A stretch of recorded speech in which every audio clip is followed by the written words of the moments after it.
Te hau mauri o rā, whaia te pai tā whiti kia tāta, whaia te pai tāta, whakamaua kia u, kia tīnā. Mr. Chair, that whakatauki teaches us to reach for the stars and pull them close to us. If there's something in New Zealand that we do extremely well, it's following that proverb when it comes to sport.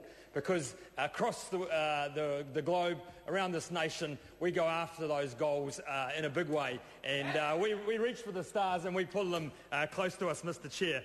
And if there's a team that's done that in the last couple of months, it has been the New Zealand All Whites, because they have gone out there onto the international stage and done an amazing job, Mr. Chair.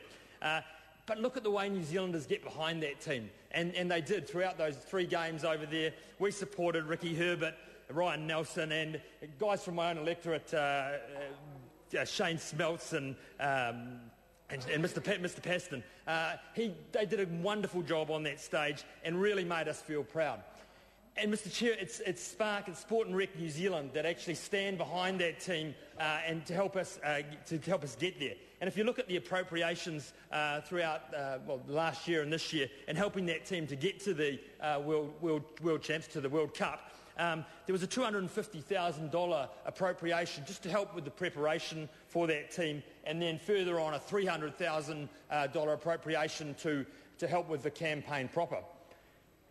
But when you think about it, Mr. Chair, and you think about the contribution that this nation gives to our sports teams in respect of what other nations give to help their teams on an international stage, it really does fade into insignificance. If you look at what the Italians did to help their team get there, what the English did, we really do box above our weight, Mr. Chair, which is absolutely amazing, and long may that continue. Long may we continue to follow that proverb that I said at the start.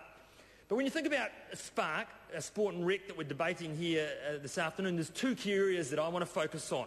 And the first is, it's the funnel that they're opening up to ensure that we continue to stay on the international stage and stay champions.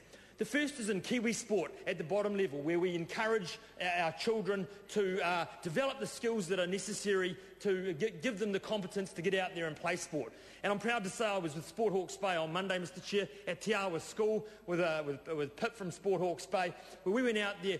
They've started a scheme called Parents in Schools, Mr. Chair, where they're bringing dads, particularly dads, into the schools in the morning when they, instead of just dropping the kids off at the gate and shooting off to work, they're saying, pick up a ball, come into the school, shoot a netball, throw a rugby ball around, actually help the kids, give them the skills to get them started in life so that when they do start to play competitive sport, they don't feel embarrassed in front of their peers. And I think we're seeing that throughout all those amazing sports trusts around New Zealand. I think they're a key part of our community and binding the community together, ensuring that there are volunteers that are there, ensuring that there are coaches that are there, ensuring that we've got the skills that they need to actually compete. So an absolutely amazing organisation, the Sports Trust, and one that I am fully behind, and great to see Spark supporting them.